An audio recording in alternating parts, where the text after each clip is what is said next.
Assalamualaikum warahmatullahi wabarakatuh.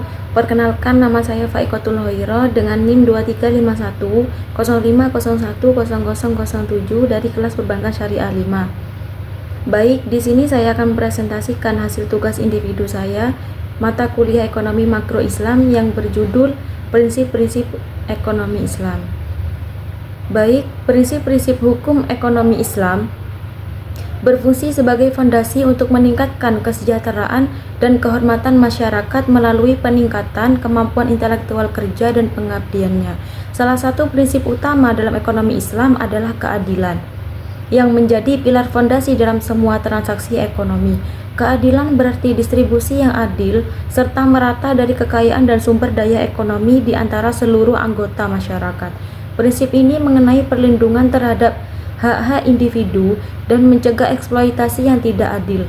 Prinsip-prinsip ekonomi Islam mengajarkan pentingnya transaksi yang adil dan menghindari eksploitasi ekonomi melalui pemberian atau penerimaan bunga atau riba.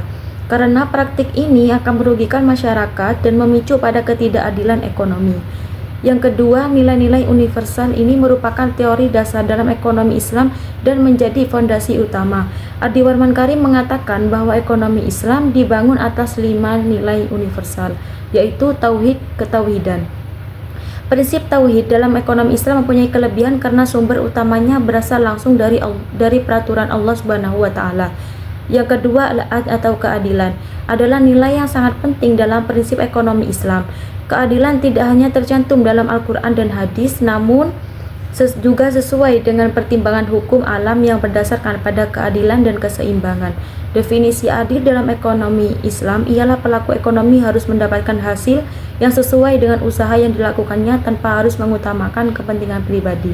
Yang ketiga, an-nubuwah atau kenabian, yang merupakan nilai yang menggambarkan cara bersikap dan perilaku ideal terhadap sesama manusia.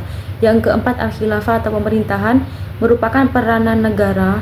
Peranan pemerintahan ini sangat diperlukan dalam fungsionalisasi dan instrumen nilai-nilai ekonomi Islam, baik dalam aspek perencanaan, pengawalan, legalitas, pengalokasian, serta distribusi sumber dan dana, dan al-ma'ad, keuntungan atau bagi hasil.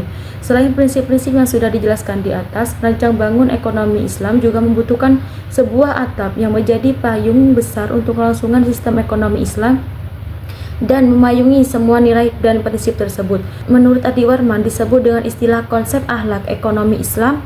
Inilah yang mendapatkan posisi paling tinggi karena tujuan Islam serta tujuan dakwah para nabi ialah untuk menyempurnakan akhlak umatnya.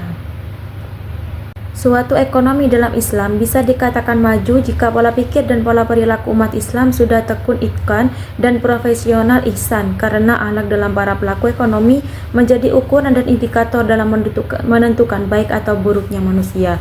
Sedangkan baik atau buruknya akhlak dan perilaku para pengusaha bisnis menentukan sukses atau gagalnya para pengusaha dalam menjalankan usahanya.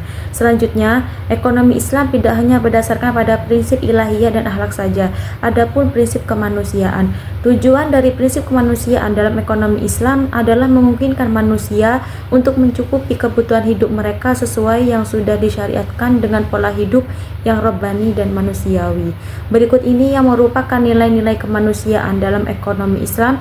Yang pertama ialah menyayangi sesama manusia, yang mana menekankan pentingnya menyayangi sesama manusia, terutama dengan mereka yang lemah atau orang yang tidak bisa bekerja untuk memperoleh penghasilan. Selanjutnya, yang kedua, melindungi hak-hak masyarakat. Dalam konteks ekonomi Islam menegaskan keseimbangan antar hak individu dan masyarakat serta menjaga hak-hak masyarakat yang lemah seperti anak yatim, fakir miskin, dan orang sakit parah.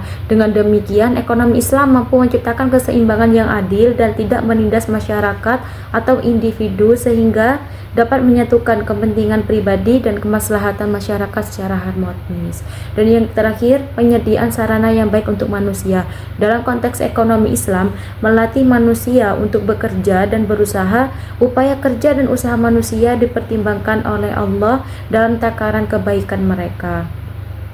Mungkin cukup sekian pemaparan materi dari saya. Kurang lebihnya mohon maaf. Wassalamualaikum warahmatullahi wabarakatuh.